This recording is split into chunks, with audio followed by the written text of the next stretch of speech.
আসসালামু আলাইকুম, আমি কবিতা। আজকে চলে আসছি বিশেষ একটা ব্লগ নিয়ে। আজকে আমার ছেলের সুন্নতে খাতনা। আমার ছেলেকে কিন্তু এখনও আমি সুন্নতে খাতনা করাই নাই, কারণ সাফওয়ান অনেক চঞ্চল, সেই জন্য একটু লেট করে ওকে এই কাজটা করিয়েছি। আলহামদুলিল্লাহ, আজকে আমি ফরজ একটা কাজ আদায় করেছি, আমার অনেক খুশি লাগতেছে।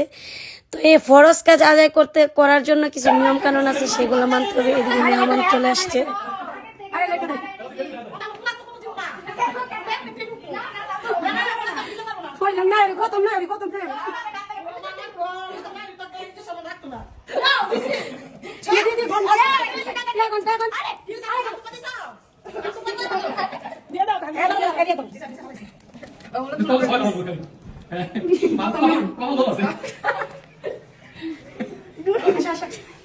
আমরা মেহমানকে বরণ করে এখন চলে আসছি সাফওয়ানকে গোসল করানোর জন্য।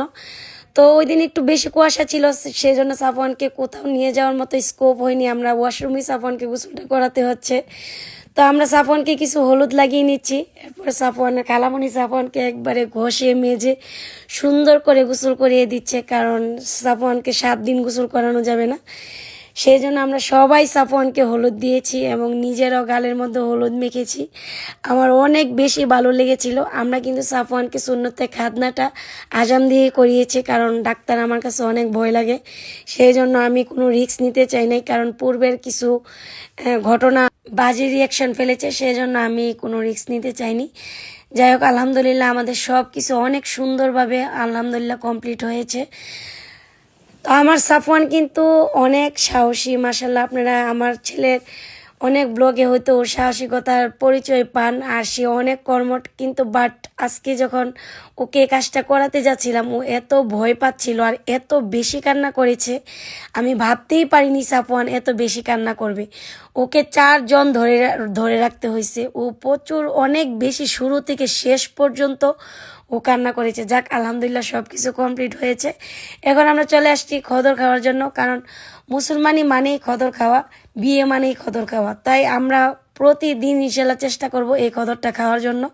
আজকে আমরা 2টা মুরগির খদর করেছি এবং ছোটো ভাবি, বড় ভাবি, আমার বোন জামাই, ভাগ্নি সবাই মিলে একসাথে বসে, রাহাতও ছিল, সবাই একসাথে বসে আমরা খদরটা খেয়েছি। আলহামদুলিল্লাহ এত বেশি মজা হয়েছে, দারুণ মজা হয়েছে। আপনারা হয়তো কালার কম্বিনেশন দেখে বুঝতে পারছেন খাবারটা কত ইয়াম্মি হয়েছিল। আসলে সত্যি অনেক বেশি ইয়াম্মি হয়েছিল। তো আমরা দেরি না করে সবাই একসাথে বসে পড়েছি খাওয়ার মধ্যে। একসাথে বসে খাওয়ার কিন্তু মজাই আলাদা, অনেক বেশি খাবার খাওয়া যায়। আলহামদুলিল্লাহ আমি কিন্তু অনেক বেশি খেয়েছিলাম, কারণ আমি প্রচুর ক্ষুধার্ত ছিলাম। আমাকে দেখে হয়তো বুঝতে পারতেছেন।